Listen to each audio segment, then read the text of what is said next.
ඉන්දිය කණ්ඩායම සහ ඕස්ට්‍රේලියානු කණ්ඩායම අතර තරඟ 5කින් සමන්විත ජාත්‍යන්තර 2020 ක්‍රිකට් තරඟාවලියේ පළමු තරඟය ඊයේ කැන්බරාහිදී පැවැත්වුණා. කාසියවාසී දිනු ඕස්ට්‍රේලියානු නායක මිචෙල් මාෂ් ප්‍රථමයෙන් පන්දුවට පහර දීම සඳහා ඉන්දිය කණ්ඩායමට ආරාධනා කළා.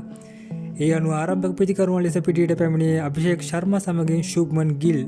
ඔවුන් දෙදෙනාගේ ආරම්භක සමතතාව ලකුණු 35කට සීමා කරමින් නේතන් ඇලිස් අභිෂේක් ශර්මාව ලකුණු 19කට දවා ගැනීමට සමත් වුණා.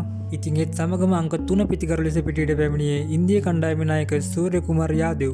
කෙසේ නමුත් ඒත් සමගම මෙම තරඟයට වර්ෂාවෙන් විටින් විට බාධා පැමිණියා. ඉන්දිය කණ්ඩායම පන්දුවර 9 පන්දු 4ක් අවසානයේදී එක් කඩුල්ලක් දැවී ලකුණු 97ක් රැස් කරගෙන සිටියේදී ඇදහැළුණු ධාරානිපාත වර්ෂාවත් සමග මෙම තරඟය අත්හැර දැමීමට සංවිධායක මණ්ඩලය තීරණය කළා. ඒ අනුව තරඟ 5කින් සමන්විත ඉන්දියාව සහ ඕස්ට්‍රේලියාව අතර ජාත්‍යන්තර 2020 ක්‍රිකට් තරඟාවලියේ පළමු තරඟය වර්ෂාව හේතුවෙන් අත්හැර දැමීමට සිදු වුණා. ඒ අනුව දෙරට අතර දෙවන 2020 ක්‍රිකට් තරඟය ලබන 31 වන සිකුරාදා මෙල්බන් හිදී පැවැත්වීමට නියමිතයි.